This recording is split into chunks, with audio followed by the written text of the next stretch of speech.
తినడం ఎలా జరిగిందో తెలుసుకుందాం.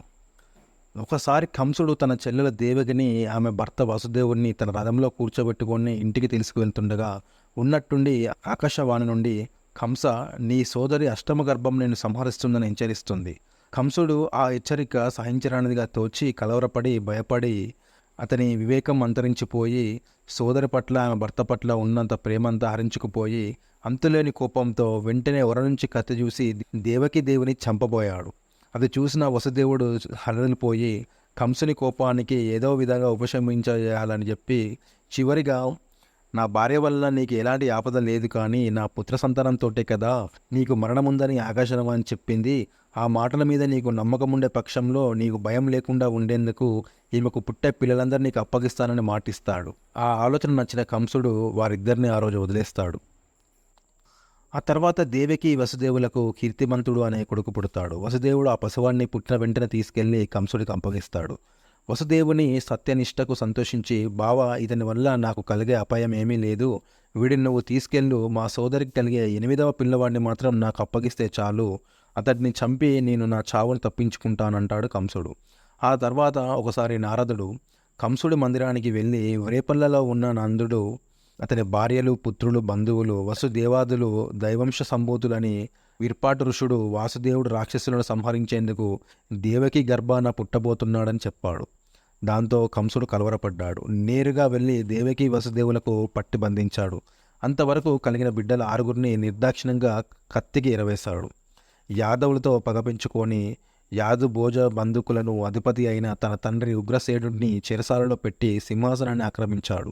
బాణుడు, భౌముడు, కేశి, దేనకుడు, బాకుడు, ప్రలంబుడు, చారకుడు, ముష్టికుడు, పూతన, అరిష్టుడు వంటి క్రూర రాక్షసులు కంసుడికి అనుచరులయ్యారు. వాళ్ళందరూ కలిసి యాదవులను అనేక రకాలుగా హింసించారు.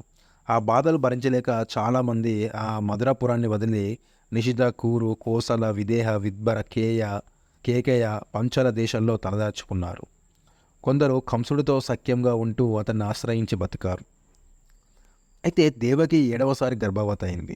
హరిహంసతో అనంతుడు దేవకి దేవి గర్భాన ప్రవేశించాడు. శ్రీహరి యోగమాయను పిలిచి, భద్ర, దేవకి వసుదేవులను కంసుడు అమితంగా బాధపెడుతున్నాడు. ఇప్పటికే వాళ్ళ బిడ్డల 6గురిని పుట్టబెట్టుకున్నాడు. ఇప్పుడు అనంతుడు దేవకి గర్భాన ఉన్నాడు. అతను అక్కడ పుట్టడం అపాయకరం. నందగోకులంలో వసుదేవుని మరో భార్య రోహిణి ఉంది. దేవకి గర్భంలో అనంతుడనే పేరుతో ఉన్న నా తేజాన్ని రోహిణి గర్భాన ప్రవేశపెట్టు. నేను దేవకికి అష్టమ గర్భాన నా నిజ అంశతో జన్మిస్తాను. అప్పుడు నువ్వు నందగోవుని భార్య అయిన యశోదకు కూతురుగా ప్రభవిస్తావు. నా మాట మేరకు వసుదేవుడు నన్ను యశోద వద్దకు చేర్చి యశోద గర్భాన జననించిన నిన్ను దేవకికి పాపను చేస్తాను అని చెప్పాడు.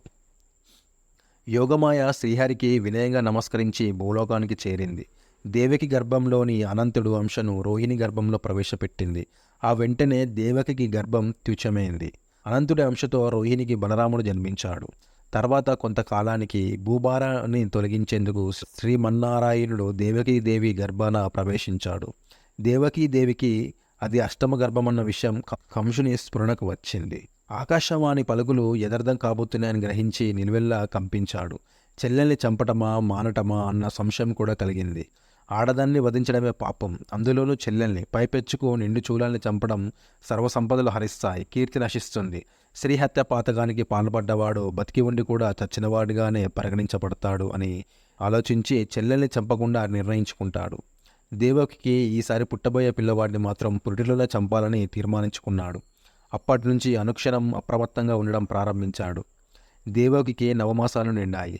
ప్రసవ సమయం ఆసన్నమైంది. అది గ్రహించిన బ్రహ్మరుద్రాదులు, నారాదిరాది మహర్షులు దేవకి వసుదేవులు ఉన్న చెరసాల వద్దకు వెళ్ళి దేవకి గర్భస్థుడై ఉన్న శ్రీహరిని అనేక విధాలుగా ప్రస్తుతించారు. దేవదేవకిని ఉద్దేశించి, అమ్మ, సాక్షాత్ భగవంతుడు శ్రీహరి అనాది కాలంలోనే నీకు కుమారుడై జన్మించబోతున్నాడు. కంసాది రాక్షసులను సంహరించడానికి, యాదవులను రక్షించడానికి, సర్వలోకానికి మేలు చేకూర్చడానికి శ్రీమన్నారాయణుడు నీ గర్భాన ఉదయించబోతున్నాడు. నువ్విగా నిశ్చింతంగా ఉండు తల్లి అని దీవించి వెళ్తారు. ఆ తర్వాత కొద్ది రోజులకే శ్రావణ బహుళంలో రోహిణీ నక్షత్రాన అష్టమి రోజున శ్రీమన్నారాయణుడు శ్రీకృష్ణుడై దేవకి గర్భాన జన్మించాడు. ఆ సమయంలో భూమి చాలా పులకించింది. దేవదుదంబులు మోగాయి. అప్సర కన్యలు నాట్యం చేశాయి. దేవతలు పూలవాన కురిపించారు. వసుదేవుడు ఆనందంతో ఉక్కిరిబిక్కిరయ్యాడు. కానీ దేవకి మాత్రం కన్నీరు మున్నీరుగా విలపించింది. సిరులొలుకుతున్న తన చిన్నారి బిడ్డను గుండెలకు హత్తుకొని పొర్లి పొర్లి ఏడ్చింది. ఆ కన్నీరు శబ్దం ఆ పుట్టిన బిడ్డ విన్నాడు. దేవకి భయం లీలాకృష్ణుడు పసికట్టాడు. శిశువుగా ఉన్న శ్రీ మన్నారాయుని దేవదేవకులకు ముందు నిజరూపంలో ప్రత్యక్షమయ్యాడు.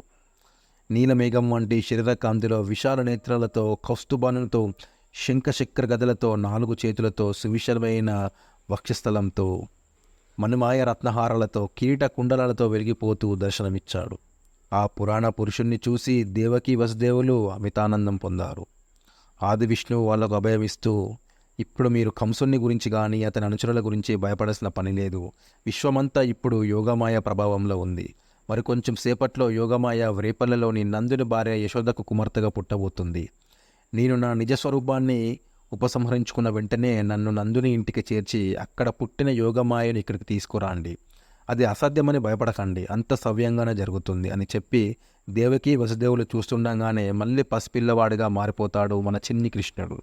అప్పుడే పుట్టిన పసిపాలుడిగా ప్రవర్తించాడు. అంతవరకు వసుదేవుణ్ణి బంధించి ఉన్న ఇనుప గొలుసులు పుట్టుక్కున తెగిపోతాయి.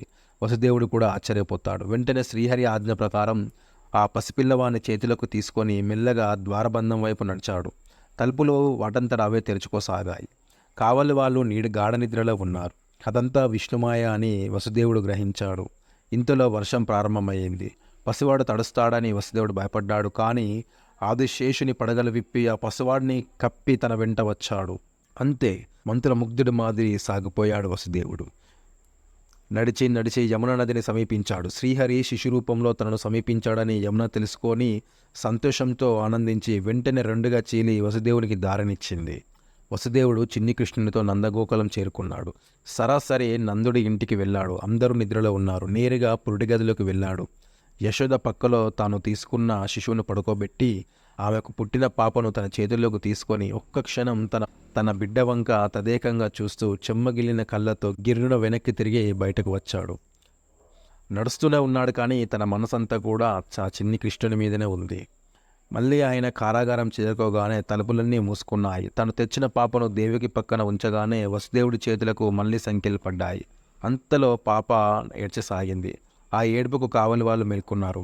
గబగబ కంసుడి దగ్గరకు వెళ్ళి దేవి ప్రసవించిందని చెప్పారు. కంసుడు వెంటనే భయపడిపోయి దేవకి వసుదేవులున్న చెరసాలకు బయలుదేరాడు. దేవికి చేతిలో ఉన్న ఆ పసిపాపను కత్తితో నరకడానికి ఉద్యుక్తుడయ్యాడు. దేవి బిడ్డను హృదయానికి అత్తుకొని ఎక్కి ఎక్కి ఏడ్చింది. అయినా కంసుడు కొంచెం కూడా చలించలేదు. చెల్లెల చేతిలో ఉన్న పసిబిడ్డను బలవంతంగా లాక్కున్నాడు.